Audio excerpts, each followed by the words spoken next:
So good morning friends. हम लोग sir अभी 66 बीपीएससी का जो मेंस हुआ उसका इकोनॉमिक्स का पेपर डिस्कस कर रहे थे। तो इसमें जो जीएस पेपर 2 था इकोनॉमिक्स, ठीक है।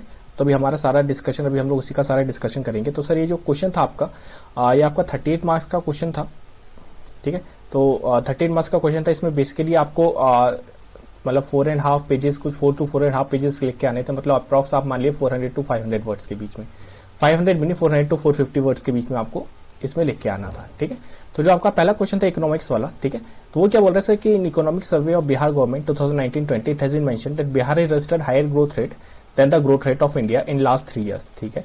And which sectors of economy has contributed to this progress. मतलब वो बोल रहा है कि सर लास्ट के अगर हम 3 साल को देखें तो जो बिहार स्टेट है, जो कि ऐसा बैकवर्ड स्टेट मानी जाती थी, उसका जो इकोनॉमिक ग्रोथ रेट है वो इंडिया की ग्रोथ रेट से भी ज्यादा मापा गया है। तो इकोनॉमिक सर्वे में ऐसा दिया। तो वो पूछा कि ऐसे कौन से सेक्टर्स हैं इकोनॉमी के, बिहार इकोनॉमी के, जिन्होंने कि बिहार की इस ग्रोथ रेट को फ्यूल किया हुआ है, ठीक है। तो ये सारा वो था। तो अभी सर अपन देखते हैं कि इसका स्ट्रक्चर कैसे क्या होना था, ठीक है। तो होपफुली आपको क्वेश्चन समझ में आ गया होगा कि लास्ट 3 साल में बिहार का ग्रोथ रेट इंडिया की ग्रोथ रेट से ज्यादा है, पहला पार्ट। तो अपन इस पर एक्सप्रेस करेंगे। दूसरा पार्ट को जो एड्रेस करना था कि ऐसे कौन से सेक्टर हैं जिन्होंने कि इस ग्रोथ रेट को वो किया हुआ है, इसमें आपको डिस्कस करना था, ठीक है। तो आइए इसका देखते हैं। तो सर इसका स्ट्रक्चर कैसे होने वाला था कि सबसे पहले तो आप आराम से इंट्रो देते, ठीक है। इंट्रो में आप क्या देते, यही सारी चीजें कि भाई बिहार जो थी पहले एक एज अ बैकवर्ड स्टेट आती थी, पहले क्या अभी भी आती है। ऐसा इसकी नीति आयोग के सारे इंडिकेटर्स में से की देख लिए, social and educational equality indicator, health indicator, ratio, sustainable development indicator जो नीति आयोग देता है, हर जगह बिहार का जो रैंक है वो ऑलमोस्ट लास्ट स्टेट्स में, तो बॉटम 5 स्टेट्स में आता है हर जगह, ठीक है। लेकिन अभी जो है वो डेवलपमेंटल जर्नी पे अपनी निकल चुकी है। लास्ट 3 years से अगर हम देखें तो इनका ग्रोथ रेट हमेशा ज्यादा है, ठीक है।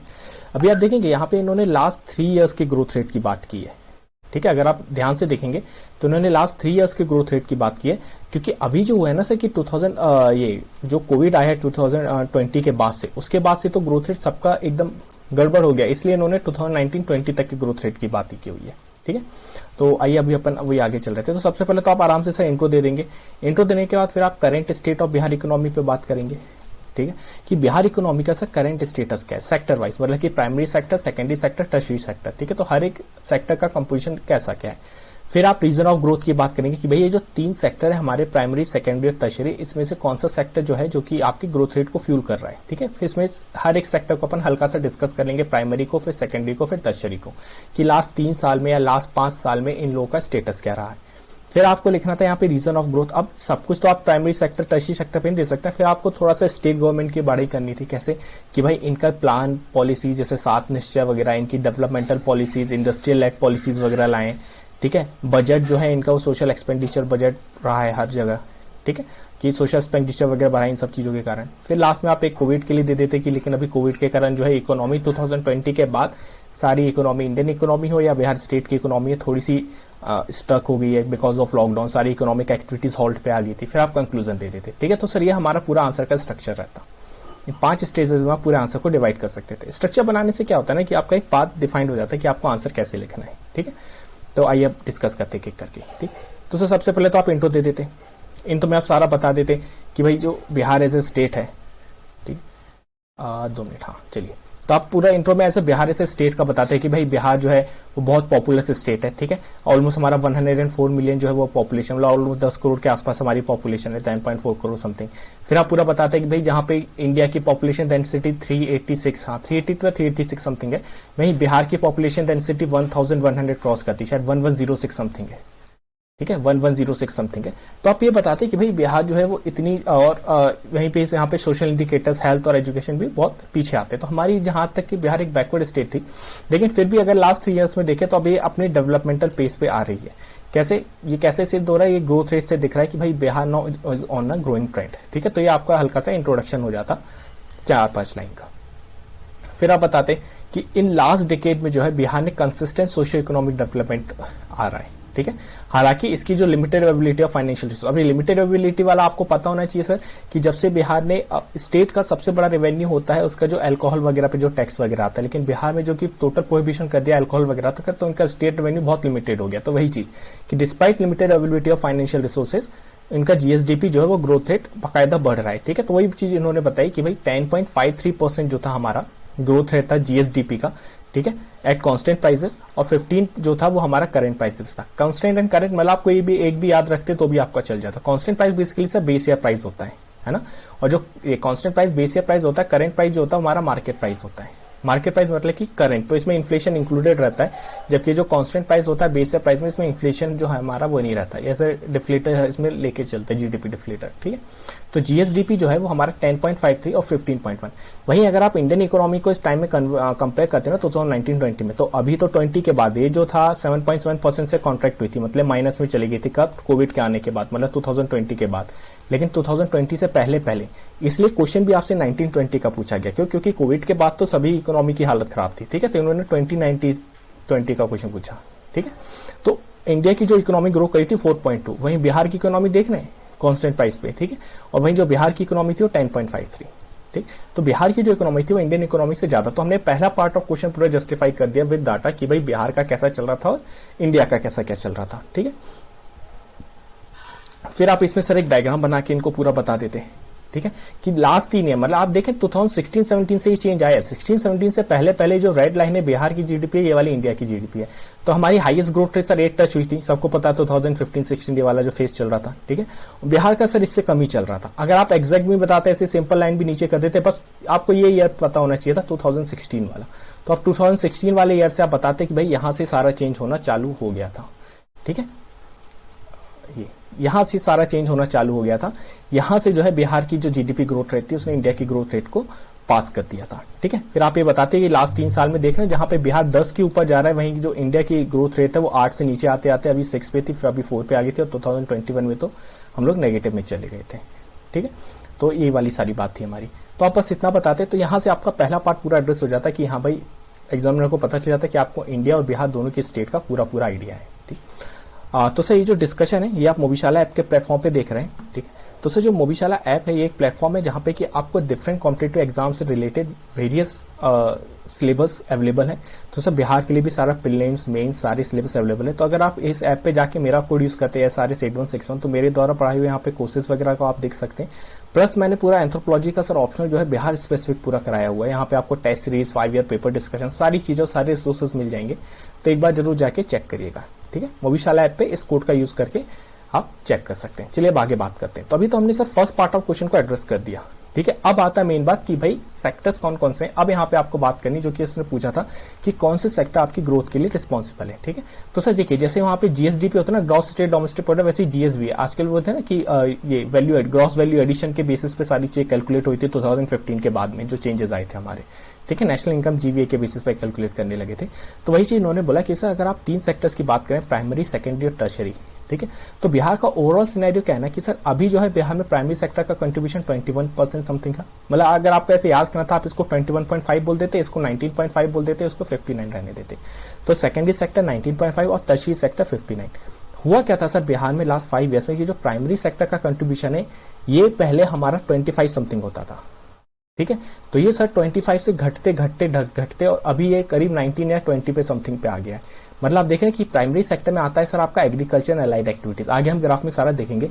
तो प्राइमरी सेक्टर का जो कंट्रीब्यूशन है उससे कम होते जा रहा है। क्यों? क्योंकि बिहार से पहले था पॉपुलस स्टेट थी, एग्रीकल्चर की डोमिनेंट इकोनॉमी थी, लेकिन अब कम होते जा रहा है, ठीक। तो ये तो श्योर हो गया कि भाई प्राइमरी सेक्टर तो बिहार की ग्रोथ में रिस्पॉन्सिबल नहीं है, इसका तो कंट्रीब्यूशन ही जीएसबीए में कम होते जा रहा है। फिर बात आती है सर सेकेंडरी सेक्टर की। तो सेकेंडरी सेक्टर की जब बात आती है तो अब बात आते हैं भाई ये 19.17% मतलब ऑलमोस्ट 20% या 19.5 का कंट्रीब्यूशन था। इसमें क्या क्या आते हैं सर? इसमें मेन आता है आपका कंस्ट्रक्शन, मैन्युफैक्चरिंग, ठीक है, और इसमें आपकी ये सब आ गया। लेकिन सर जो सेकेंडरी सेक्टर वो ऑलमोस्ट 5 साल से अनचेंज है। सेम प्रॉब्लम है सर हमारे यहाँ इंडियन इकोनॉमी, बिहार इकोनॉमी, हर जगह सेम प्रॉब्लम है कि हम लोग लास्ट 5 ईयर्स से जो है हमारा जो सेकेंडरी सेक्टर है वो ग्रो ही नहीं कर रहा है। इंडियन इकोनॉमी में 22% पे अटका रखा है, ठीक है, 22 23, और यहाँ पे 19.5 पे अटका रखा है, क्योंकि हमारे यहाँ मैन्युफैक्चरिंग और इंडस्ट्रीज की ग्रोथ जो है वो हॉल्ट हुई रखी है। टर्शरी सेक्टर जो है सर जिसमें ये सारी सर्विसेज आती हैं, आपका repair, real estate, ownership, dwelling, professional, ये सब। टर्शरी सेक्टर का कंट्रीब्यूशन एक्चुअली सर 60% हो गया, और ये जो है लास्ट 3 ईयर्स में ऑलमोस्ट 13 एवरेज जो है एवरेज 13 के रेट से बढ़ रहा था। तो आपको बस यही चीजें बतानी थी। फिर आपको इसमें बताना था प्राइमरी, सेकेंडरी, टर्शरी, और आप इसमें बताते भाई जो टर्शरी सेक्टर है यही हमारा पूरा ग्रोथ को लेड कर रहा है बिहार में, ठीक है। तो वही the share of overall tertiary sector 2012 से 18-19 में बहुत ज्यादा बढ़ा है, ठीक है। तो अगर आप ये देखेंगे कि बिहार की जो ओवरऑल ग्रोथ रेट है वो क्यों बढ़ी है, relatively high growth rate in tertiary sector, तो आपको बस यही सारी चीजें बताई थी। आपकी दोनों अदर सेक्टर के तो लोअर ग्रोथ रेट था। फिर यहाँ पे आप बता देते, फिर आप पर एक एक सेक्टर को डिस्कस करते हैं कि भाई प्राइमरी सेक्टर। अब देखिए सर, प्राइमरी सेक्टर में हम सबको पता है कि बिहार एक एग्रेरियन डोमिनेंट स्टेट थी, ठीक है। तो यहाँ पे एग्रीकल्चर और एलाइड एक्टिविटी जो थी यहाँ की मेजर इकोनॉमिक एक्टिविटी थी। ऑलमोस्ट 70% ऑफ पॉपुलेशन जो थी वो दोनों इस पे डिपेंडेंट थी। लेकिन पहले जो है इसका कंट्रीब्यूशन 25% होता था, वो अब 19 आ गया, और इसका जो ग्रोथ है तो देखिए सब -3.87 4.88 मतलब एकदम ग्रोथ है इसका डिक्रीज होते आ रहा था। तो प्राइमरी सेक्टर तो हमारा रिस्पॉन्सिबल नहीं था ग्रोथ के लिए। फिर आप सेकेंडरी सेक्टर को डिस्कस करते हैं कि सेकेंडरी सेक्टर में भी अगर आप मैन्युफैक्चरिंग की बात करें तो ये बस 3% और कंस्ट्रक्शन 9 इसके उससे बढ़ा था इन दीज 2 years, है ना। तो मतलब कि मैन्युफैक्चरिंग भी और ये मतलब ऑलमोस्ट कांस्टेंट था जो हमने पहले बात की, तो ये भी इसकी ग्रोथ के लिए रिस्पॉन्सिबल ज्यादा नहीं था, ये लिमिटेड ग्रोथ हुआ। लेकिन फिर जब हम टर्शरी सेक्टर्स में आते हैं तो आप बताते हैं कि सर टर्शरी सेक्टर की एवरेज ग्रोथ रेट जो है वो ऑलमोस्ट 13% रही एवरी ईयर, हर साल ये 13% के रेट से बढ़ा, ठीक है। फिर आप इसमें सारा बता देते कि इसमें डबल डिजिट ग्रोथ रेट काफी सेक्टर्स ने अचीव की। मेन सेक्टर बता देते सही एयर ट्रांसपोर्ट वगैरह, ट्रेड एंड रिपेयर सर्विसेज, ठीक है, फाइनेंशियल सर्विसेज वगैरह, इन सब ने डबल डिजिट ग्रोथ रेट की। फिर जब हमने प्राइमरी सेकेंडरी टर्शरी का कंट्रीब्यूशन बताया था उसमें या तो आप कोई भी एक पाई डायग्राम बना देते, या तो कांस्टेंट प्राइस का या करंट प्राइस का, जो भी आप एक याद रहता उसका बना देते, ठीक है। फिर देखिए जो चीज बात आ रहे थे प्राइमरी सेक्टर, देखिए कहाँ ये 20 पे क्रॉस था एग्रीकल्चर वाला, अब देखिए कम होते होते होते 20 के भी अंदर आ गया। वहीं टर्शरी सेक्टर का देख रहे हैं बढ़ते जा रहा है कंट्रीब्यूशन, तो बस यही चीज थी, ठीक। तो यहाँ पे आप सारे सेक्टर बता देते, फिर आप थोड़ी सी स्टेट गवर्नमेंट की बड़ाई कर देते अगले सेक्शन में कि भाई ऐसा नहीं कि सब कुछ अपने आप ही हो रहा है, स्टेट गवर्नमेंट रिस्पॉन्सिबल क्यों, भाई इनका बजट, इन्होंने सेक्टर स्पेसिफिक बजट दिया, टर्शरी सेक्टर पे फोकस किया, सोशल एक्सपेंडिचर वगैरह बढ़ाया, इंडस्ट्रियल पॉलिसीज वगैरह ऐसी लाइक इंडस्ट्री, ट्रेड, कॉमर्स, ये सारी चीजें बढ़े। इनके साथ निश्चय प्रोग्राम की थोड़ी सी बात कर देते। सबसे ज्यादा इकोनॉमी कब बढ़ती जब स्टेट में लॉ एंड ऑर्डर मेंटेन रहेगा, तो लॉ एंड ऑर्डर क्योंकि मेंटेन रहा इसलिए इकोनॉमी बढ़ी, इस चीज को आप बता देते। फिर आप करंट वाली कोविड की बात कर देते, बिकॉज ऑफ कोविड क्या हुआ है कि माइग्रेंट पॉपुलेशन वगैरह सब वापस आ गई है, लॉकडाउन के कारण इकोनॉमी हॉल्ट होगी। तो पहले तो सेक्टर चल रहा था, लेकिन 2020 के बाद जो है अभी इकोनॉमी हमारी स्लो डाउन में, और फ्यूचर हमें ब्राइट करना है, तो इसको टैकल करना रहेगा इसकी प्रॉब्लम्स को। फिर कंक्लूजन दे देते ठीक है जो चल रहा हो तो चल रहा है, लेकिन फ्यूचर हमारा किस पे डिपेंडेंट है, एग्रीकल्चर और secondary sector.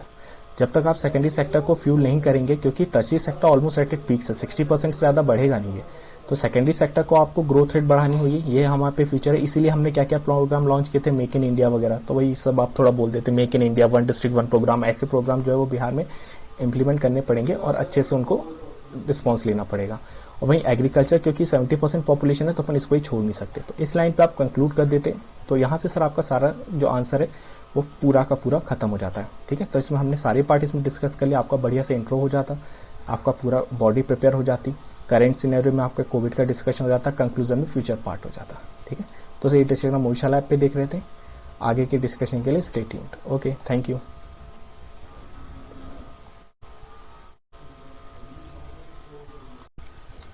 So good morning friends, हम लोग सर 66 बीपीएससी का अभी जो इकोनॉमिक्स का क्वेश्चन पेपर हुआ है हम लोग वो डिस्कस कर रहे थे, ठीक है। तो सर इसमें जो हमारा क्वेश्चन नंबर 6 था वो था कि what are the main causes of disparity, कौन सी disparity, economic and social disparity prevalent in Bihar. तो सबसे पहले तो आपको कॉजेज बताने थे कि सर कॉजेज क्या है मेन, ठीक है, सोशल और इकोनॉमिक डिस्पैरिटी जो प्रेवलेंट है बिहार में उसके, और फिर उसके बाद हमें क्या करना था, जो क्रिटिकली इवेल्युएट करना है, जो कि गवर्नमेंट ने जो मेजर्स लिए हैं इनको टैकल करने के लिए उनको क्रिटिकली इवेल्युएट करना है, ठीक है। तो 2 सेक्शन में था पूरा क्वेश्चन, पहले तो डिस्पैरिटी क्या है, फिर उनके कॉजेज क्या है, फिर जो गवर्नमेंट ने स्टेप लिए हैं उनको आपको क्रिटिकली इवेल्युएट करना था, ठीक है। तो आइए सर पहले देखते हैं आंसर का स्ट्रक्चर वगैरह कैसा क्या रहेगा, ठीक। तो सर स्ट्रक्चर की अगर आप बात करते हैं तो देखिए स्ट्रक्चर बनाने से फायदा क्या होता है ना कि डायरेक्शनल अप्रोच मिल जाती है कि हमें किस डायरेक्शन में जाना है, ठीक है। तो आपका आंसर इधर उधर भटकेगा नहीं।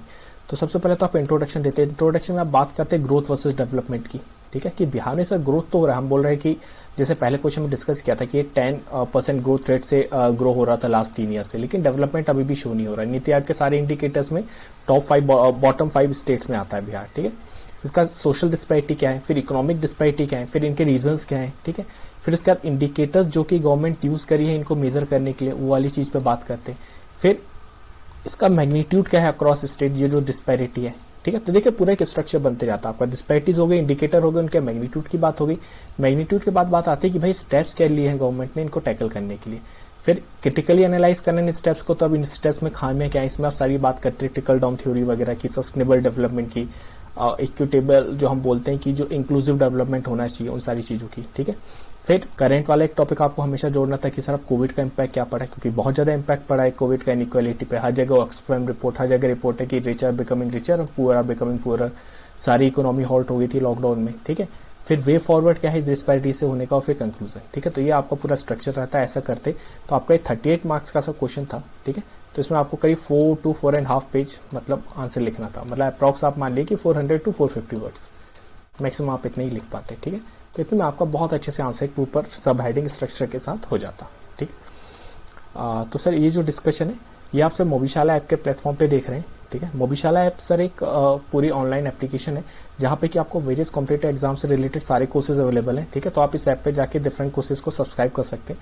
अगर आप मेरा कोड यूज करते हैं SRS 8161 तो मेरे द्वारा पढ़ाए हुए कोर्सेज को आप सब्सक्राइब कर सकते हैं। तो सर हमने इस ऐप पे मेनली एंथ्रोपोलॉजी का पूरा सिलेबस सर कंप्लीट डिस्कस किया हुआ है। तो इसमें सर आपको बाकी के सारे वीडियोस भी मिल जाएंगे कि why anthropology is the best optional in BPSC, ठीक है। और यहाँ पे इवन BPSC UPSC तो सारे कोर्सेज अपलोडेड है, सारे टेस्ट सीरीज वगैरह सारी चीजें। तो एक बार जाके जरूर देखिएगा इस कोड का यूज करके, ठीक। तो अब आइए सर अपन जो क्वेश्चन डिस्कस कर रहे थे, तो अभी तक हमने क्वेश्चन देख लिया, हमने इसका स्ट्रक्चर देख लिया कि हम लोग इसका स्ट्रक्चर कैसे मेंटेन करने वाले हैं। अब इसके आंसर पे आते हैं, आंसर में आपको लिखना क्या क्या था, ठीक है। तो बात हम कर रहे थे सर कि सबसे पहले आप बात करते हैं इंट्रोडक्शन में। तो इंट्रोडक्शन में आप बात करते हैं बिहार की ग्रोथ रेट की, कि ग्रोथ रेट की बात करें तो बिहार सर 10% ग्रोथ रेट से बढ़ रहा है, जो कि हायर देन कंट्री है इन लास्ट 3 ईयर। जो आपका पहला क्वेश्चन था उसी से आपको इसका डाटा मिल जाता सारा, ठीक है। कि लास्ट 3 जो ईयर से हम देखें तो कंट्री से भी ज्यादा फास्ट रेट से ग्रो कर रहा है। कंट्री का जहां पे 4 पॉइंट समथिंग था 2019 में, वहीं पे बिहार का 10+ था और 3 साल से 10+ से बढ़ रहा है, ठीक है। लेकिन अगर हम बात करें डेवलपमेंट की तो ग्रोथ एंड डेवलपमेंट में अंतर होता है। Growth is a numerical terms, इसका मेजर हो सकता है GDP वगैरह में, लेकिन डेवलपमेंट का सच मेजर नहीं होता, ठीक है। इसके लिए डेवलपमेंट मेजर करने के लिए फिर हमने ह्यूमन डेवलपमेंट इंडेक्स वगैरह लाए थे, ठीक है। तो लेकिन डेवलपमेंट कहीं ना कहीं सफर कर रहा है, और ये कहाँ शो हो रहा है, ये शो हो रहा है सर नीति आयोग के जितने भी इंडिकेटर सारे हमारे, जो हमारा नीति आयोग निकालता है, जैसे कि सेकी निकालता है ना, हेल्थ इंडिकेटर निकालता है, हेल्थ के बेसिस पे जो स्टेट का निकालता है, ठीक है। फिर सस्टेनेबल डेवलपमेंट अटेनमेंट गोल जो निकालता है वो, ठीक है, कि किस स्टेट ने कितना किया, तो सस्टेनेबल डेवलपमेंट वाला। तो इन सब पे बिहार ऑलमोस्ट हर बार बॉटम 5 स्टेट में रहता है, ठीक। तो उस चीज की आप बात करते हैं तो ये वाला आपका सारा हो जाता है सर। ग्रोथ रेट दे अच्छा खासा आपका एक इंट्रोडक्शन दे देता, ठीक है। फिर अब बात आती है कि डिस्पैरिटी की। तो हम क्या बोलते हैं कि सर बिहार में जो है वो एक डिस्पैरिटी बहुत ज्यादा प्रेवलेंट है। डिस्पैरिटी का मतलब होता है कि अनइक्वल ग्रोथ रेट हो रहा है। अब बिहार में डिस्पैरिटी कितने लेवल पे आप बात करेंगे तो सर इसमें आप बहुत सारे डायमेंशंस दे सकते थे। आप इसमें रूरल वर्सेज अर्बन दे देते, सबसे बड़ी डिस्पैरिटी बिहार में, ठीक है। थोड़ा सा यू को इग्नोर करिएगा, यू में थोड़ी दिक्कत है, ठीक है। तो ये क्या था, आपका रूरल वर्सेज अर्बन था। रूरल वर्सेज अर्बन के बाद आप यहाँ पे ये वाली डिस्पैरिटी देते, नॉर्थ वर्सेज साउथ बिहार वाली डिस्पैरिटी आप दे देते, ठीक है। नॉर्थ वर्सेज साउथ बिहार वाली डिस्पैरिटी की नॉर्थ वाले में एरिया में आराम से आप ऐसे डायग्राम एक बना के बिहार का, ये जो डायग्राम नॉर्थ वाले एरिया में सर फ्लड वगैरह आता है इसलिए ज्यादा डेवलप नहीं, वहीं साउथ वाला ज्यादा डेवलप है। तो rural versus urban, north versus south, ठीक है। और फिर यहाँ पे जो आपके फिर डिस्ट्रिक्ट वाइज को स्पेसिफिक डिस्ट्रिक्ट वाइज भी डिस्पैरिटी जो थी वो, ठीक है। तो उन्हीं सब चीजों की बात करेंगे। फिर आप यहाँ पे बताते सर कि डिस्पैरिटी में कौन कौन सी डिस्पैरिटी, सोशल और इकोनॉमिक, दो पे हमें डिस्कशन करना था। तो सोशल डिस्पैरिटी का थोड़ा सा बताते हैं। इससे सब बिहार में कास्ट बेसिस पे जो डिस्क्रिमिनेशन वगैरह होता है, कास्ट बहुत प्राइम फैक्टर होता है। कुछ मेजर ग्रुप्स हैं जो कि डोमिनेंट कास्ट बन गए, उन्होंने सारी इकोनॉमिक रिसोर्सेज को करके रखा है। एक दो कास्ट का एग्जांपल दे देते, भूमियार वगैरह ये सब, ठीक है। तो सारी कास्ट के पास इकोनॉमिक रिसोर्सेज में, दूसरी कास्ट यहाँ पे ट्रबल स्टेट में। फिर आजकल नई क्लास बेसिस पे जो डिस्क्रिमिनेशन चालू हो गया, अर्बन वर्सेस रूरल की जो डिस्पैरिटी है, तो आप इसको थोड़ा थोड़ा एक्सप्लेन करते हैं, आपको सोशल डिस्पैरिटी का पूरा खत्म हो जाता। अर्बन वर्सेस रूरल में अब सर आपने सारा डाटा याद किया होगा कि भाई कितना 72% समथिंग रूरल पॉपुलेशन है, बची हुई कितनी अर्बन पॉपुलेशन है। तो ये सब आप इसमें विद डाटा स्पेसिफाई करते हैं। फिर आपका इकोनॉमिक डिस्पैरिटी का आता। तो अब इकोनॉमिक डिस्पैरिटी में आप बताते हैं कि सर पर कैपिटा इनकम के बेसिस पे बहुत ज्यादा डिस्पैरिटी वो देखने को मिलती है, ठीक है। जो अपन अभी नीचे डिस्ट्रिक्ट वाइज बात करेंगे तो वो आपको पता चल जाएगा। फिर रिच वर्सेस पुअर, जो रिच है वो रिचर होते जा रहे हैं, पुअर जो पुअर होते जा रहे हैं। इकोनॉमिक अपॉर्चुनिटीज कम है, इसके कारण माइग्रेशन हो रहा है ना। सारा लेबर कहाँ चले आता है, मुंबई दिल्ली इधर इस साइड चले जाता है। तो ये सारी आप बात करते हैं डिस्पैरिटीज की क्यों है। फिर आप बात करते हैं कि भाई डिस्पैरिटीज को मेजर कैसे किया। तो सर जो इकोनॉमिक सर्वे बिहार का, उसने कुछ मेजर्स लिए थे कि कैसे डिस्पैरिटी उनको मेजर करने के लिए। तो सबसे पहले था district wise per capita income. जब उन्होंने sir district wise per capita income देखी तो उन्होंने बोला कि जो टॉप 3 जो मतलब मोस्ट प्रॉस्परस डिस्ट्रिक्ट थे वो थे पटना, मुंगेर और बेगूसराय। और इसी बेसिस पे टॉप 3 जो सबसे मतलब बॉटम 3 डिस्ट्रिक्ट थे वो थे मधेपुरा, सौपाल और सीहोर, ठीक है। तो बेसिकली ये दो ही रीजन आते हैं सर, नॉर्थ और ईस्ट वाले। तो जो बिहार का नॉर्थ ईस्ट रीजन है ना, नॉर्थर्न रीजन और ईस्ट वाला, ये सबसे ज्यादा बैकवर्ड रीजन है। ठीक है, तो इसी की सारी बात होती, तो आपके ये 3 इंडिकेटर मिल जाते। फिर इसके बाद आप आते कि फिर इकोनॉमिक सर्वे ने एक और इंडिकेटर यूज किया था, पेट्रोल, डीजल और एलपीजी का। फिर आप बताते कि अगर आप एवरेज पर कैपिटा इनकम की बात करें तो डिस्ट्रिक्ट लेवल पे, तो इसमें भी बहुत ज्यादा आता है। तो अगर आप पेट्रोल, डीजल, एलपीजी इन तीनों पेट्रोल प्रोडक्ट्स की बात करें तो इनके कंजम्पशन पे जब उन्होंने देखा तो वही सब पटना, मुजफ्फरनगर और गोपालगंज ये सबसे डेवलप थे, और जो सीहोर, लखीसराय और बांका ये इनके अनडेवलप्ड वो थे, डिस्ट्रिक्ट्स थे। ठीक है, वहीं अगर पर कैपिटा स्मॉल सेविंग की बात करें तो यहाँ पे पटना, सारण और बक्सर ये हमारे अच्छे खासे होते। ठीक है, डेवलप्ड डिस्ट्रिक्ट्स थे। तो मोस्टली वही बात समझ में आई जो अभी हमने ऊपर बात की थी कि मोस्टली नॉर्दर्न और ईस्टर्न बिहार है ना। मतलब आप लोग डायग्राम आप अच्छे से बना लिए, मैं बस ऐसे ही बना रहा हूँ माउस से। तो नॉर्दर्न वाला बिहार और जो ईस्टर्न वाला पार्ट है मोस्टली सर अनडेवलप्ड है। तो यहाँ से सर रीजनल डिस्पैरिटी आ रही है। ठीक है, तो आप देखें कितनी टाइप की डिस्पैरिटी आ रही है, आपकी रीजनल डिस्पैरिटी आ रही है, आपकी सोशियो इकोनॉमिक डिस्पैरिटी आ रही है। ठीक है, तो इस साइड डिस्पैरिटी को आपको डिस्कस करना था। फिर वही sir north versus south Bihar की आप बात करते हैं, फ्लड यहाँ पे ज्यादा आता है नॉर्थ बिहार में, इस कारण यहाँ पे अच्छा खासा हो जाता है। इसी में आप डायग्राम इंक्लूड कर देते, तो आपका डायग्राम भी आ जाता है, ये सारी चीजें इंक्लूड हो जाती। ठीक, तो अगर ओवरऑल डिस्पैरिटी की बात करें तो सर इकोनॉमिक सर्वे क्या बोलता है, जो सबसे प्रॉस्पर डिस्ट्रिक्ट है वो दो है, पटना और मुजफ्फरपुर, और जो सबसे बैकवर्ड डिस्ट्रिक्ट है वो है सीहोर और बांका। ठीक है, सौपाल वगैरह भी यहीं पे जो आते हैं वो भी इसी में इंक्लूडेड रह जाएंगे आपके। तो यहां तक की सारी बात आपकी सर डिस्पैरिटी की हो रही थी कि कैसे इतना ज्यादा वो आ रहा है। फिर बात आती कि सर आते कि स्टेप्स टेकन बाय गवर्नमेंट, जो उसने बोला था, फिर इन स्टेप्स क्या ली थी गवर्नमेंट ने इनको अब दूर करने के लिए। फिर इन स्टेप्स के बाद इनका क्रिटिकल एनालिसिस। ठीक है, तो देखिए सर जैसे रूरल डेवलपमेंट की बात करें तो स्टेट ने रूरल डेवलपमेंट के लिए बहुत सारे प्रोग्राम चलाए, जैसे कि जीविका प्रोग्राम था। ठीक है, तो जीविका प्रोग्राम के अंदर इन्होंने सर बहुत सारे self help group, village organisations, cluster level federation ये सब खोले। इनसे क्या हुआ सर, देखिए डिस्पैरिटी क्यों है, क्योंकि कुछ एरिया ऑफ पॉपुलेशन जो था वो अंडर प्रिविलेज था। ठीक है, तो आपको ये सारी चीज लिखनी थी। अंडर प्रिविलेज कैसा था कि सर सीधी सी बात थी कि उनके पास एम्प्लॉयमेंट अपॉर्चुनिटीज नहीं थी। ठीक है, उनके पास हेल्थ की अच्छी फैसिलिटीज नहीं थी, तो उनको इकोनॉमिकली एम्पावर करने के लिए जीविका प्रोग्राम चाहिए। जब ये जीविका प्रोग्राम के अंदर हमने एसएचजी वगैरह खोले, इनसे क्या होगा, उनकी इनकम वगैरह आनी शुरू होगी। तो मोस्टली ये लोग कहाँ थे, रूरल एरियाज में थे। तो रूरल एरियाज डेवलप होंगे, लोग डेवलप होंगे, इकोनॉमिक सोशल डिस्पैरिटी कम होगी। ठीक है, तो ये था जीविका। फिर जीविका के अंदर ही सर उन्होंने rural self employment training institute RSETI खोले। इनका काम क्या था सर कि स्किल डेवलपमेंट। अब बिहार में क्या दिक्कत है ना सर कि बिहार में लोग तो बहुत हैं, पॉपुलेशन बहुत ज्यादा है, मतलब डेमोग्राफिक डिविडेंड अच्छा खासा, बट पॉपुलेशन स्किल्ड नहीं है। वहीं अगर वो स्किल्ड पॉपुलेशन हो जाएगी तो फिर अच्छी खासी एक पावरफुल स्टेट बन सकती है, क्योंकि इसके पास एक स्किल्ड लेबर हो जाएगी। तो उसी के लिए रसेटी इनका वो किया था। फिर प्राइम मिनिस्टर आवास योजना ग्रामीण का इम्प्लीमेंटेशन बहुत अच्छे लार्ज स्केल पे किया गया। ठीक है, सबको पीडीएस में इन्होंने क्या किया कि जो यहाँ पे अंडर जो बीपीएल कार्ड जिनके पास थे उनके लिए वीट और राइस इन सब का लोकेशन वगैरह बढ़ाया था। स्टेट ने अपना एक्सपेंडिचर बढ़ाया था। तो ये वर्थवाइल है कि state government is fully utilizing the allocation of food grain. जो सेंट्रल गवर्नमेंट का कोटा होता है ना उसका पूरा यूटिलाइज कर रही है बिहार गवर्नमेंट। तो ये सारी चीजें मतलब रूरल डेवलपमेंट के लिए गवर्नमेंट ने की थी, तो इससे डिस्पैरिटी वगैरह कम होती। फिर आप इंफ्रास्ट्रक्चर के बेसिस पे देखिए अब सर क्या होता है, जो हम बात अभी कर रहे थे नॉर्थ वर्सेस साउथ बिहार, तो जहां भी रोड जाते हैं हम नहीं बोलते कि रोड लीड्स द डेवलपमेंट, तो रोड जो है जहां जहां जाएगी वहां वहां डेवलपमेंट अपने आप होता रहेगा। तो एडिशनल रोड लेंथ इन्होंने इंक्रीज करने के लिए अच्छा खासा वो लिया था। इंफ्रास्ट्रक्चर पे जो इन्होंने एक्सपेंडिचर था वो 2012-13 के रेस्पेक्ट में 1920 में ट्रिपल कर दिया था। ठीक है, तो ओवरऑल स्ट्रक्चर ताकि रोड और रेलवेज ये सारी चीजें बढ़े। फिर थोड़ा सा इसमें डाटा डाल देते जो आप स्टैटिक डाटा प्रिपेयर करके होंगे एग्जाम में कि नेशनल हाईवे की लेंथ इन्होंने इतनी बढ़ा दी, स्टेट हाईवे के नेटवर्क को वाइडन किया, ये सारी चीजें। ठीक है, तो ये आपका इंफ्रास्ट्रक्चर में आ जाता। फिर इसके बाद आपका एंटरप्राइज सेक्टर। अब जो हम बात कर रहे थे फर्स्ट क्वेश्चन जो हमने बात की थी कि हर जगह हमारी मैन्युफैक्चरिंग और इंडस्ट्रियल सेक्टर जो है वो सफर हो रहा है। अब उसको करने के लिए उन्होंने देखा कि भाई बिहार एक एग्रीकल्चर डोमिनेंट इकोनॉमी है, तो फूड प्रोसेसिंग सेक्टर यहाँ पे अच्छा खासा है। तो अगर हम जो एग्रीकल्चर प्रोडक्ट निकलते हैं उसकी फूड प्रोसेसिंग चालू कर दे तो वो एक अच्छी खासी इंडस्ट्री बन सकती है, इसलिए फूड प्रोसेसिंग को हाई प्रायोरिटी सेक्टर में डाल दिया था इन्होंने। ठीक है, तो वही सारी चीज। फिर उन्होंने क्या किया था सर, जो एग्रीकल्चर, अलाइड सर्विसेज, इरिगेशन, इन सब पे जो इन्वेस्टमेंट था वो बढ़ाया था। स्टेट गवर्नमेंट ने जो अपना एक्सपेंडिचर था बजट में उसको बढ़ाया था। इलेक्ट्रिसिटी सब्सिडी वगैरह दी थी, और इसका वो भी मिला हमें इम्पैक्ट की कृषि कर्मन अवार्ड मिला स्टेट को मेज और वीट के लिए। तो इस सबसे क्या होगा ना कि जो रूरल वर्सेज अर्बन डिस्पैरिटी थी वो कम होगी, है ना। तो देखिए गवर्नमेंट ने अलग अलग सेक्टर में काम किया, तो ये सारे आपके 3-4 सेक्टर के एग्जाम्पल हो जाते हैं।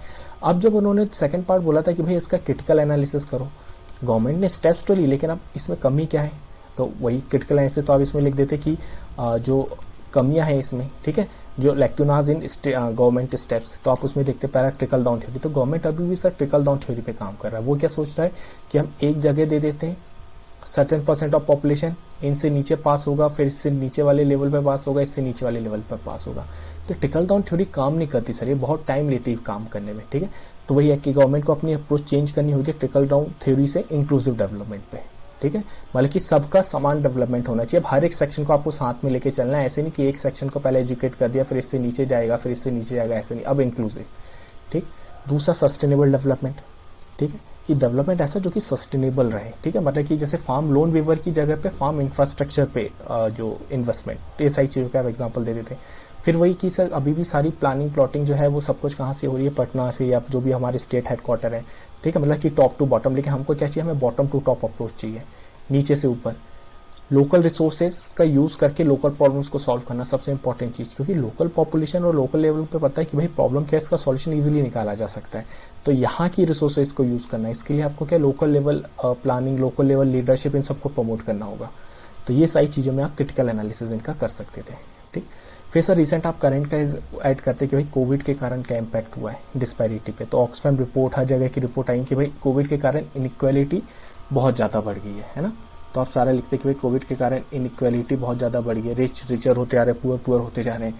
लॉकडाउन लगा, लॉकडाउन के कारण जो जॉब लॉस हुआ, ठीक है, उसके कारण बहुत ज्यादा गरीबी और पॉवर्टी वापस से आ रही है। तो वही सारी चीजों के कारण डिस्पैरिटी और ज्यादा बढ़ रही है, तो इम्पैक्ट ऑफ कोविड हो जाता है। फिर आप वे फॉरवर्ड लिखते हैं कि वे फॉरवर्ड में क्या है ना कि सब वही इंक्लूसिव डेवलपमेंट है, आपको स्पेशल फोकस देना होगा अंत्योदय यहाँ पे, SC ST वेलफेयर डेवलपमेंट पे। फिर आता है कि सर कोई भी सेक्टर ऑफ पॉपुलेशन, दो चीजें सबसे बेसिक रिक्वायरमेंट है, एजुकेशन एंड हेल्थ। अगर आपने एजुकेट किया तो और हेल्थ अच्छी प्रोवाइड की, तो हेल्थ अच्छी प्रोवाइड की तो वो एक स्ट्रॉन्ग लेबर फोर्स बनेगी, और एजुकेशन अगर प्रोवाइड किया तो वो स्ट्रॉन्ग लेबर फोर्स एक एजुकेटेड और स्किल्ड लेबर फोर्स बनेगी, ठीक है। और सबसे इंपॉर्टेंट है स्किल देना, क्योंकि बिहार में पॉपुलेशन तो बहुत है लेकिन वो पॉपुलेशन अनस्किल्ड है। अगर इसी पॉपुलेशन को आपने स्किल बना दिया तो एक बहुत पावरफुल लेबर फोर्स बनेगी, उस पावरफुल लेबर फोर्स से बहुत पावरफुल और डेवलप्ड स्टेट बन सकता है, ठीक है। तो यही चीजें आप वे फॉरवर्ड में लिखते हैं। फिर आप हल्का सा कंक्लूजन दे देते कि however Bihar is on it path of glory, ठीक है। कैसे, क्योंकि अभी इसका ग्रोथ रेट तो बढ़ ही रहा है, और फिर इस ग्रोथ रेट को डेवलपमेंट में कन्वर्ट करने के लिए गवर्नमेंट ने बहुत सारे प्रोग्राम प्लान अपने बजट में लॉन्च किए, जैसे कि हर जगह आप वो 7 निश्चय जो स्कीम है उसका लिख सकते हैं, और भी गवर्नमेंट की 1-2 पॉलिसीज, और उनका नाम देके आप आराम से कंक्लूड कर देते हैं। तो सर इतने में आप आराम से 4 to 4.5 पेजेस आराम से लिख सकते थे, है ना, 400 वर्ड्स में, और आपने सारे डायमेंशन इसके कवर कर लिए। तो अगर हम देखें तो हमने पूरे स्ट्रक्चर में सारी डायमेंशन इसमें कवर कर लिए, करंट के एग्जाम्पल से लेके डायग्राम से लेके, ठीक है, सारी चीजें यहाँ पर इसमें इंक्लूड कर ली थी, ठीक। तो सर ये जो डिस्कशन था ये आप मोविशाला ऐप के प्लेटफॉर्म पे देख रहे थे, ठीक है। एक बार जाके कोर्स से जरूर गो थ्रू होइएगा, ठीक है, आप यहाँ पे वेरियस कोर्सेज मिल जाएंगे। Okay sir, then thank you, मिलते हैं नेक्स्ट लेक्चर में। सो गुड मॉर्निंग फ्रेंड्स, हम लोग सर 66 बीपीएससी का जो मेंस का पेपर था उसका इकोनॉमिक्स का पार्ट डिस्कस कर रहे थे, ठीक है। तो इसमें जो क्वेश्चन नंबर 7 था हमारा, तो हमारा क्वेश्चन नंबर 7 था कि what do you understand by demographic dividend, मतलब डेमोग्राफिक डिविडेंड क्या होता है, किसकी United nation fund for population जो है उसकी डेफिनेशन के हिसाब से वो पूछ रहे थे, ठीक है। उसके साथ साथ वो था कि इंडिया और बिहार इन दोनों में कब डेमोग्राफिक डिविडेंड आएगा, उसकी टाइम लिमिट और उसका स्टेटस वगैरह आपको बताना था, ठीक है। फिर इन दोनों के बाद आपको बताना था कि बिहार स्पेसिफिक इन्होंने क्या स्टेप ली। तो आपके 3 स्टेप में मतलब 3 सेक्शन डिवाइडेड था पूरा क्वेश्चन, स्टेप्स बाय बिहार, फिर इंडिया और बिहार के स्पेसिफिक अभी डेमोग्राफिक डिविडेंड का स्टेटस क्या है, डेमोग्राफिक डिविडेंड होता क्या है, ठीक है। तो ऐसे इसको पूरा डिस्कस करते हैं। तो सर सबसे पहले तो आप आते कि इस क्वेश्चन का स्ट्रक्चर अपन कैसे क्या बनाते हैं, ठीक है, तो डिस्कस कर लेते हैं, ठीक। तो अगर आपको इस क्वेश्चन का पूरा स्ट्रक्चर बनाना था तो सर इसका स्ट्रक्चर बनाने से फायदा क्या होता है ना कि आपका आंसर एक डायरेक्शन फ्लो में जाता है, ठीक है। तो स्ट्रक्चर रहता है तो सबसे पहले आप इंट्रोडक्शन देते कि पॉपुलेशन क्या है, ठीक है। तो आप बताते कि भाई पॉपुलेशन जो है इंडिया की कितनी ज्यादा है, ठीक है, 1.3 बिलियन समथिंग है, 20% 17 to 20% समथिंग से ग्रो कर रही है, ठीक है। TFR जो हमारा है अभी 2.1 के स्पेक्ट में आ गया। वहीं बिहार की पॉपुलेशन जो है वो 10 करोड़ समथिंग है, ठीक है ना, वो भी अच्छे खासे रेट से ग्रो कर रही है। यहाँ पे TFR ऑलमोस्ट 3.3 समथिंग है, सबसे ज्यादा TFR है, ठीक है। तो पॉपुलेशन बकायदा ग्रो कर रही है, तो उसके कारण पॉपुलेशन स्ट्रक्चर में चेंज आ रहा है, और एक ऐसा चेंज आया कि यंग पॉपुलेशन का जो परसेंटेज वो बढ़ गया है, उसी चीज को डेमोग्राफिक डिविडेंड बोला गया। तो आप थोड़ा सा इंट्रोडक्शन दे देते, ठीक। फिर उसके बाद आप बताते कि डेमोग्राफिक डिविडेंड क्या है, जो क्वेश्चन की डेफिनेशन थी। फिर इंडिया का क्या स्टेटस है करंट, फिर बिहार का स्टेटस क्या है, फिर डेमोग्राफिक इको क्या होता है, मतलब कि अगर आपने डेमोग्राफिक डिविडेंड को रीप नहीं किया तो जो प्रॉब्लम्स आएंगी because of that demographic section, उसे क्या बोलते हैं, डेमोग्राफिक इको। फिर इंपॉर्टेंस क्या है डेमोग्राफिक विंडो का बिहार के लिए, ये जो करंट विंडो रहेगी। फिर बिहार गवर्नमेंट ने क्या स्टेप्स लिए, फिर इनके लूप होल्स, वे फॉरवर्ड और कंक्लूजन। इस सब हेडिंग में सर अगर आप अपना आंसर देते आपका पूरा एक बहुत बढ़िया सा आंसर पूरा डेवलप हो जाता। ठीक है, तो आइए फिर इसको डिस्कस करते हैं एक एक करके सब हेडिंग। तो सर ये जो डिस्कशन है ये आप मोविशाला ऐप के प्लेटफॉर्म पे देख रहे हैं। मोविशाला ऐप एक ऑनलाइन प्लेटफॉर्म है जहाँ पे कि आपको वेरियस कॉम्पिटिटिव एग्जाम से रिलेटेड सारे कोर्सेज अवेलेबल मिल जाएंगे। ठीक है, तो सर मोविशाला ऐप पे आप यूपीएससी, बीपीएससी, सारी स्टेट पीसीएस से रिलेटेड सारे कोर्सेज अवेलेबल है। अगर आप मेरा कोड यूज करते हैं ASR 8161 तो मेरे द्वारा पढ़ाई हुई जो कोर्सेज है उनको सब्सक्राइब कर सकते हो। सर हमने यहाँ पे क्या किया ना कि एंथ्रोपोलॉजी का पूरा सिलेबस कवर किया हुआ है, मैंने पूरा पढ़ाया हुआ है, तो आपको यहाँ पे पूरा पता चलेगा कि sir why anthropology option is best optional for BPSC. ठीक है, कैसे इन्होंने सेक्शंस डिवाइड कर दिए सिलेबस में, अकेला ऑप्शनल है जहाँ पे एक सेक्शन आपका ऑप्शनल में आता है तो आपका सिलेबस कम हो जाता है, अच्छे खासे डायग्राम, मार्क्स, इन सबके स्कोप है। तो ये सारी चीजें अपन ने डिस्कस की, एक बार जाके जरूर देखिएगा, चेक करिएगा। अब आइए सर मेन क्वेश्चन पे डिस्कस करते हैं अपन।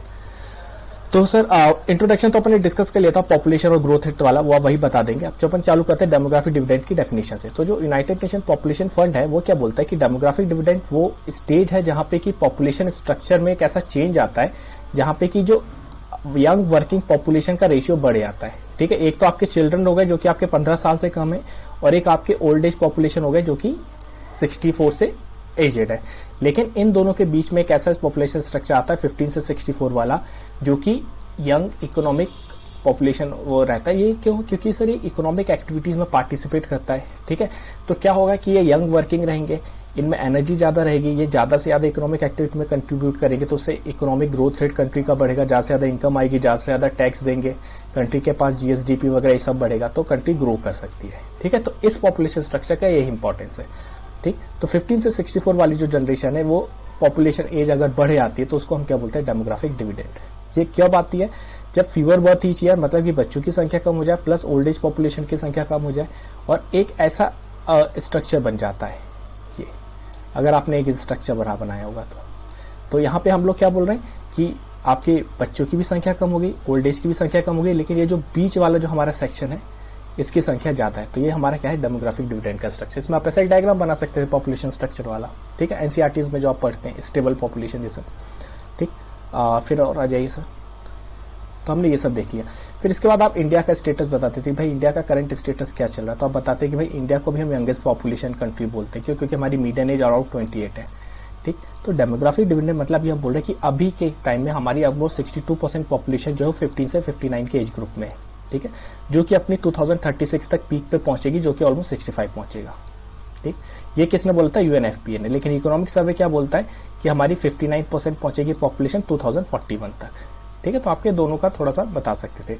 तो हमने पूरा स्टेटस बता दिया कि भाई इंडिया को करीब यंगेस्ट कंट्री है, अभी कितनी परसेंट पॉपुलेशन जो है वो डेमोग्राफिक डिविडेंड मतलब 15 to 64 के एज ग्रुप में है, कब तक ये एकदम हाईएस्ट पॉइंट पे पहुंचेगी, दोनों के हिसाब से, यूएनएफपीए और इकोनॉमिक सर्वे के हिसाब से हमारा।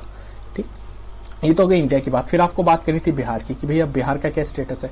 तब आप बोलते कि सर बिहार में भी सेम विंडो आ रही है, लो लेवल ऑफ फर्टिलिटी के कारण एक स्टेज ऐसी आ गई जहां पे कि अभी बच्चों की पॉपुलेशन कम होती जा रही है। ठीक, ओल्ड एज की पॉपुलेशन बढ़ रही है लेकिन वो भी बहुत कम रेट से बढ़ रही है। ठीक है, लेसर एक्सटेंट बढ़ रही है। तो एक ऐसी विंडो आई है जिसको कि हमने डेमोग्राफिक डिविडेंड बोला है, जिसमें कि हमारी जो 43% पॉपुलेशन जो है, 43% पॉपुलेशन 2011 में, वहीं 21 में 48%, 2013 में 55 और 2041 में ऑलमोस्ट 58% पॉपुलेशन जो है वो इस एज ब्रैकेट में रहेगी। तो हमारे पास एक ही विंडो जिस हमें इस पॉपुलेशन का यूज करना है, यही 20-30 साल का विंडो। तो इस 20-30 साल के विंडो में हमें इन्हें सारी चीजें देनी होंगी, हेल्थ, एजुकेशन और स्किल, जो इनकी सबसे की बेसिक रिक्वायरमेंट है। ठीक है, तो बस यही चीज आएगी। तो यहाँ पे हमने सारे स्टेटस बता दिए। फिर आप हल्का सा बताते कि सर डेमोग्राफिक इको क्या होता है। तो आप बताते भाई डेमोग्राफिक इको मतलब ये कि अगर आपने डेमोग्राफिक डिविडेंड को रीप नहीं किया तो जो प्रॉब्लम्स आगे आएंगे उन्हें क्या बोलते हैं, डेमोग्राफिक इको। ठीक है, मैंने क्या बताया था, मान लीजिए बच्चे हो गए, ये बुढ़े हो गए, है ना, एल्डरली पॉपुलेशन, सॉरी बुढ़ा वर्ड और कॉमन लैंग्वेज था। ठीक है, इन दोनों के बीच में अगर आप बात करें, ये जो एज ग्रुप है डेमोग्राफिक डिविडेंड वाला, ठीक है, अगर आपने इनको रीप नहीं किया तो देखिए, अगर आपने आज इनको रीप नहीं किया तो ये लोग भी बड़े होके एल्डरली ग्रुप बन जाएंगे। ठीक है, इन्हें रीप नहीं किया तो ना इनके पास एजुकेशन रहेगा, ना स्किल रहेगी, ना इनके पास अपनी सेविंग रहेंगी, ना इनको अच्छा जॉब मिलेगा, ना ये कंट्री की इकोनॉमिक एक्टिविटी में कंट्रीब्यूट करेंगे। तो ना कंट्री के पास पैसा रहेगा। अब जब इतनी बड़ी पॉपुलेशन सबकी सब एक साथ एल्डरली हो जाएगी तो कंट्री के पास पैसे ही नहीं रहेगा कि भाई इनके लिए सोशल स्कीम्स कैसे लाएंगे, एल्डरली के लिए जेरियाट्रिक केयर कैसे करेंगे। तो ये सारी प्रॉब्लम्स डेमोग्राफिक इको कहलाती है। तो अगर आपने इस डेमोग्राफिक डिविडेंड की विंडो को लूज कर दिया तो जो प्रॉब्लम्स आएंगी वो क्या है, डेमोग्राफिक इको। ठीक है, थोड़ा सा आप इसका इंट्रोडक्शन दे देते, फिर आप बताएंगे भाई बिहार के लिए क्यों इंपॉर्टेंट है ये डेमोग्राफिक विंडो। क्योंकि भाई बिहार में बहुत ज़्यादा पॉपुलस स्टेट है, ठीक है, पूरी इकोनॉमिक एक्टिविटी नहीं है, तो लोग कहाँ बाहर जाके माइग्रेंट पॉपुलेशन बनते हैं, फिर वहाँ जाके सिर्फ लेबर वाला काम करते हैं। तो वहीं अगर उन्हें स्केल किया गया तो Bihar as a human capital of India बन सकता है। ऐसे इंडिया का एम है ना human capital of the world, कि एकदम सारी पॉपुलेशन एकदम स्किल्ड होनी चाहिए, हम स्किल्ड लेबर सप्लाई करेंगे। वैसे बिहार स्किल्ड लेबर सप्लाई कर सकता है पूरे इंडिया में। फिर ग्रोथ एंड डेवलपमेंट के लिए अच्छी खासी लेबर होगी तो growth and development of the state में कंट्रीब्यूट करेगी। तो ये सारी चीजें।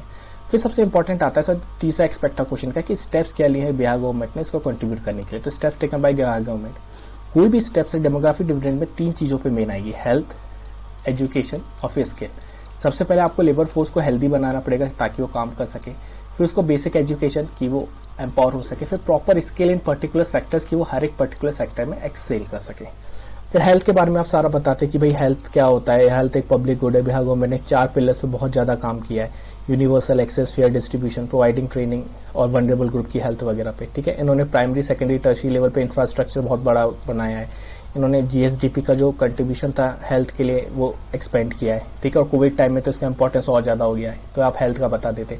फिर आप स्पेसिफिक स्कीम्स वगैरह कुछ कुछ लिख देते, जैसे मुख्यमंत्री पेयजल योजना, ठीक है, rural development water program, expenditure जो बढ़ाया वो, और हर जगह 7 निश्चय में से जो भी इनके निश्चय थे वो तो आप लिख ही सकते थे। ठीक है, फिर इसका एजुकेशन वाला पार्ट बता देते। तो एजुकेशन में आप बताते कि भाई 47% लिटरेसी रेट था 2001 में, उसको 61% किया। तो लिटरेसी रेट में अभी भी बिहार सबसे पीछे था, उसको बढ़ाने के लिए और ज्यादा स्टेप्स और एक्सपेंडिचर किया है। ठीक है, बहुत सारी स्कीम्स लॉन्च की, जैसे chief minister merit scholarship scheme, chief minister backward merit scholarship scheme, ठीक है, छात्रावास योजना जो है इस नाम से, चाइल्ड बजटिंग चालू करी है, एनरोलमेंट रेशियो बनाने के लिए जो सर्व शिक्षा अभियान है, राष्ट्रीय माध्यमिक शिक्षा अभियान है, इन सबका इम्प्लीमेंटेशन जोर शोर से चल रहा है। तो ये सारी चीजें आपको लिखनी थी यहाँ पे। फिर आपका आता है स्किल, सबसे इंपॉर्टेंट चीज। तो आप वही बताते कि सर उद्योग मित्र अलग अलग एस्टेब्लिश किए अलग अलग सेक्टर में। ठीक है, तो वो क्यों एस्टेब्लिश किए, ताकि 2 मिनट, हाँ, उद्योग मित्र एस्टेब्लिश किए ताकि पर्टिकुलर सेक्टर की ग्रोथ में कंट्रीब्यूट कर सके। इंस्टीट्यूट फॉर एंटरप्रेन्योरशिप डेवलपमेंट वगैरह। सबसे इंपॉर्टेंट आपका रेसेटी, ये हमने बताया था जीविका प्रोग्राम जो था उसके अंदर किया था रूरल सेल्फ एम्प्लॉयमेंट। इसी का एक और एनहेंस वर्जन कुछ डिस्ट्रिक्ट में लॉन्च किया, rural development and self employment training institute. सबसे इंपॉर्टेंट चीज Bihar skill development mission launch हुआ था 2010 में। इसके अंदर 2 सबसे इंपॉर्टेंट स्कीम्स थी, कुशल युवा प्रोग्राम और रिक्रूटमेंट ट्रेन डेवलपमेंट स्कीम।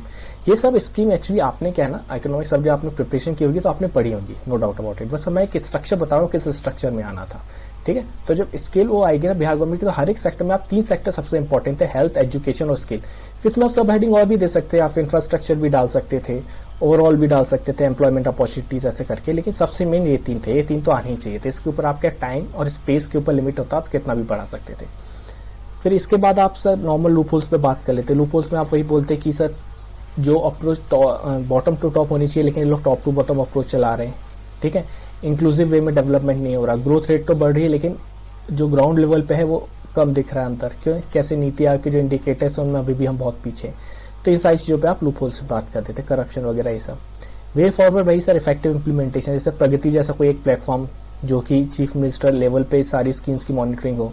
ठीक है, तुरंत इन पे एक्शन लिया जाए, अकाउंटेबिलिटी ट्रांसपेरेंसी बढ़ाई जाए, ई गवर्नेंस का यूज किया जाए ताकि इफेक्टिव डाटा हमें मिल सके कि कहाँ क्या प्रॉब्लम आ रही है, कहाँ पे कितना इंप्लीमेंटेशन हो रहा है, ये सारी चीजें।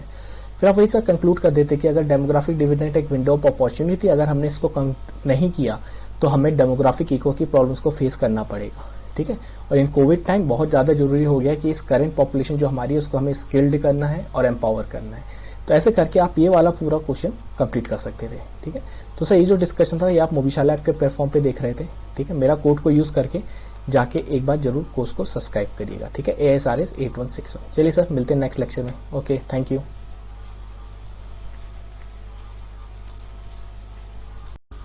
सो गुड मॉर्निंग दोस्तों। तो हम लोग सर BPSC 66 मेंस का जो इकोनॉमिक्स का पेपर है वो डिस्कस कर रहे थे। ठीक है, तो सर इसमें जो हमारा 8 नंबर क्वेश्चन था वो था हमारा कि what is human development, human development measure कैसे किया जाता है, बिहार स्टेट के 7 कमिटमेंट 7 निश्चय जो प्रोग्राम थे वो क्या है। ठीक है, ह्यूमन डेवलपमेंट एजेंडा को अचीव करने के लिए, साथ ही साथ जो अचीव करने के लिए, इन गोल्स को अचीव करने के लिए जो स्कीम्स हैं वो सब क्या है, ठीक है। तो आइए इस पे करते हैं, इसका स्ट्रक्चर देखते हैं कैसा क्या होगा, ठीक है। उसके बाद सही चीज पे डिस्कस करते हैं।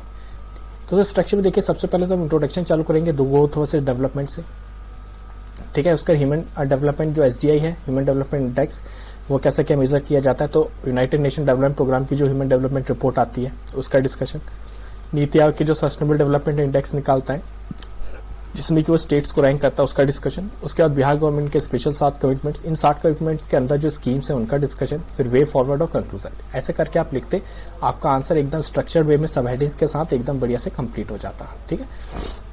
तो अब आइए सर, तो सर ये जो डिस्कशन है ये आप मूवीशाला ऐप के प्लेटफॉर्म पे देख रहे हैं, ठीक है। तो सर मूवीशाला ऐप एक ऑनलाइन प्लेटफॉर्म है जहाँ पे कि आपको वेरियस कॉम्पिटिटिव एग्जाम्स रिलेटेड सारे कोर्सेज अवेलेबल है। तो आप इस ऐप पे जाके अपनी सारी नीड्स फुलफिल कर सकते हैं, ठीक है। तो अगर आप इसमें मेरा कोड यूज करते हैं SRS8161, तो आप मेरे द्वारा पढ़ाए कोर्स को सब्सक्राइब कर सकते हैं। तो सर यहाँ पे हमने क्या ना एंथ्रोपोलॉजी का पूरा कोर्स डिस्कस किया रखा है। तो यहाँ पे सब कुछ discussion why anthropology is the best optional for BPSC। और यहाँ पे सर आपको सारे past year papers, notes, videos, सारी चीजें मिलेंगी। तो एक बार जाके गो थ्रू होइएगा इस कोड का यूज करके, ठीक है। आइए अब डिस्कशन करते हैं। तो सबसे पहले तो अपन इस क्वेश्चन में बताते हैं कि सर ग्रोथ क्या है, डेवलपमेंट क्या था। बताते हैं जैसे कि जो हमने पहले वाले क्वेश्चन में डिस्कस किया था कि बिहार जो है इस ग्रोइंग इकोनॉमी है, लास्ट 3 ईयर्स से इसका ग्रोथ रेट 10 क्रॉस हो रहा है, ठीक है। तो इसका ग्रोथ रेट 10% की रेट से पॉजिटिव है, लेकिन जो ग्रोथ है वो डेवलपमेंट में कन्वर्ट नहीं हो रहा। कहीं ना कहीं इस लैक्यूने है कि जो ग्रोथ है वो डेवलपमेंट में दिख नहीं रहा। क्यों? क्योंकि सारे नीति आयोग के जितने भी इंडिकेटर्स है उसमें बिहार की रैंक बॉटम 5 स्टेट्स में रहती है, ठीक है। तो एक ऐसा करके अपन को इंट्रोडक्शन देते हैं। फिर हम बोलते हैं कि ह्यूमन डेवलपमेंट क्या होता है, कि जब कॉम्प्रिहेंसिव डेवलपमेंट होता है ह्यूमन का in terms of education, health and everything, तब उसे ह्यूमन डेवलपमेंट बोलते हैं। तो सर एक इंडेक्स बनाया गया था ह्यूमन डेवलपमेंट इंडेक्स, ये किसके अंदर आता है? तो यूनाइटेड नेशन डेवलपमेंट प्रोग्राम है UNDP। UNDP एक रिपोर्ट पब्लिश करता है, इसे बोलते हैं ह्यूमन डेवलपमेंट रिपोर्ट, ठीक है। इसके थ्रू हम ह्यूमन डेवलपमेंट इंडेक्स को मेजर करते हैं, ठीक। तो आप पूरा बताते हैं कि UNDP जो था, जो अमर्त्य सेन और महबूब उल हसन, जो उन दोनों ने जो मिलके जो बनाया था, ठीक है। फिर आप इसमें 2 चीजें बताते सर कि जो हमारे ह्यूमन डेवलपमेंट इंडेक्स, इसमें डायमेंशंस या पैरामीटर्स क्या क्या होते हैं। तो वही बोलते हैं लाइफ एक्सपेक्टेंसी वाला जो होता है, लाइफ एक्सपेक्टेंसी एट बर्थ, इसको मेजर किया जाता है, ठीक है। उसके बाद average year of schooling measure की जाती है, ठीक। उसके बाद क्या किया जाता है कि पर कैपिटा इनकम जो है वो आपकी मेजर की जाती है। तो पर कैपिटा इनकम मेजर की जाती है इन परचेजिंग पावर पैरिटी के टर्म्स में। GNI पर कैपिटा इनकम, इसकी ग्रॉस नेशनल इनकम का GNI per capita income in terms of purchasing power parity in US dollar, ठीक है, वो मेजर की जाती है। तो इन 3 इसके बेसिस पे हम लोग मेजर करते हैं, ठीक है। तो ये आपका पूरा SDI वाला बताते थे 2010 में अमेंड हुआ था। 2010 के बाद जो AP था उसको GP में इंडिकेटर्स यूज करने लगे, सारी, लेकिन इतना डिटेल में जाना नहीं था। बस आपको ये 3 इंडिकेटर्स वगैरह बताने थे। UNDP पब्लिश करता है ये सारी चीजें, ठीक है। लेकिन इंडिया लेवल पे होता है, मतलब कंट्री के लेवल पे। फिर विद इन इंडिया लेवल पे नीति आयोग ने एक इनिशिएटिव चालू किया था, सस्टेनेबल डेवलपमेंट इंडेक्स लॉन्च करना चालू किया था उन्होंने, है ना। तो इसमें ये लोग क्या करते थे, अलग अलग स्टेट्स को उनके डेवलपमेंट के बेसिस पे रैंक करते थे, ठीक है। तो उसमें भी ऐसे ही 10 पैरामीटर होते थे, उस पैरामीटर पे फिर ये लोग अचीवर और ऐसे 3 स्टेट्स की कैटेगरी करते थे। तो वही सारी चीज आपको यहाँ पे लिख देनी थी। तो ये आपका सेकंड पार्ट ऑफ पूरा हो जाता है। ह्यूमन डेवलपमेंट इंडेक्स क्या है, कैसे ह्यूमन डेवलपमेंट को मेजर करते हैं। फिर आपका आता है 7 कमिटमेंट्स ऑफ बिहार और बिहार गवर्नमेंट की schemes which are required for achieving these 7 commitments, ठीक है। तो जो उन्होंने 60 निश्चय प्रोग्राम जो पूरे लॉन्च किए थे, ठीक है, वही चीज यहाँ पे आनी थी कि कैसे क्या 60 निश्चय प्रोग्राम थे और फिर उनकी स्कीम्स क्या थी। तो सबसे पहले वही सर आर्थिक हल युवाओं को बल। तो आप ये बताते हैं कि सर ये इनका पहला निश्चय था। तो ऐसे 7 निश्चय थे, है ना, आरक्षित रोजगार, महिलाओं को अधिकार, ऐसे करके। तो ऐसे आर्थिक हल युवाओं को बल था। तो इसी के अंदर की स्कीम्स कौन कौन सी स्कीम, जैसे कि Bihar student credit card scheme, ठीक है, मुख्यमंत्री निश्चय स्वयं सहायता भत्ता योजना, कुशल युवा प्रोग्राम। तो ऐसे करके 5-6 स्कीम में से अगर आपको 3-4 भी याद रहती है, हर एक के अंदर ये 3 स्कीम। फिर जैसे आरक्षित रोजगार, महिलाओं का अधिकार, उसके रिस्पेक्ट में यहाँ पे लिख देते हैं पंचायत में सर 50% रिजर्वेशन बिहार देता है ना, ये सारी चीज लिख देते हैं। हर घर बिजली योजना, तो उसका लिख देते हैं मुख्यमंत्री विद्युत संबंध निश्चय योजना, ये सारी चीजें। हर घर नल का जल, इसमें क्या है, ग्रामीण पेयजल निश्चय योजना, ग्रामीण पेयजल योजना, ठीक है। इतनी सारी ऐसी पेयजल योजना चल रही थी, ये सारी चीज लिखते आप, ठीक। फिर घर तक पक्की गली नालियां, ये वाला, तो इसके जो रिस्पेक्टेड स्कीम्स थी ये सारी चीजें। शौचालय निर्माण, तो इसमें लोहिया स्वच्छ बिहार अभियान, ठीक है, शौचालय निर्माण वगैरह। फिर अवसर बढ़े आगे बढ़े, इससे रिलेटेड इतनी सारी स्कीम्स। तो ये जो 60 निश्चय थे जो प्रॉपर डेवलपमेंट करेंगे और उनके अंदर की स्कीम्स, ठीक है।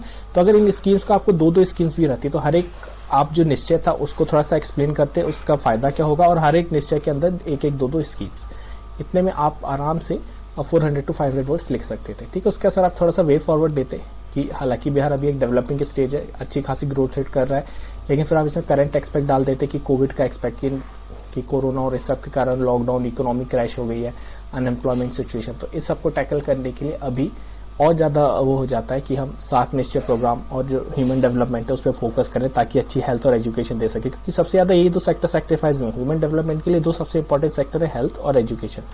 तो कोविड के चक्कर में हेल्थ तो वैसे ही खत्म हो गया, ठीक है, हॉस्पिटल्स पे इतना स्ट्रेस, डॉक्टर्स और नर्सिंग स्टाफ इन सब पे स्ट्रेस, और एजुकेशन पूरा लॉकडाउन में सारे एजुकेशन सेंटर्स, स्कूल्स, कॉलेजेस सब बंद थे, तो इन 2 पे सबसे ज़्यादा इम्पैक्ट पड़ा है। तो अभी हमें इन पे सबसे ज़्यादा फोकस देने की जरूरत है कि अभी हम इससे बाहर निकल सकते हैं और डेवलपमेंट को, ह्यूमन डेवलपमेंट को वापस से ऑन ट्रैक ला सके। इसका वही कंक्लूजन दे देते कि सर ह्यूमन डेवलपमेंट सबसे ज़्यादा जरूरी पैरामीटर है स्टेट के डेवलपमेंट के लिए, क्योंकि स्टेट क्या, स्टेट एक कंप्रोमाइजेज ऑफ पीपल है, जब पीपल का डेवलप होगा तभी तो स्टेट का डेवलपमेंट होगा। ऐसे करके आप इसको पूरा कंक्लूड कर सकते थे। तो सर ऐसे करके आपका पूरा एक आंसर हो जाता पूरे प्रॉपर फॉर्मेट में। ठीक है, तो यही लिखना था सर। ठीक है, okay sir, then thank you, मिलते हैं नेक्स्ट लेक्चर में।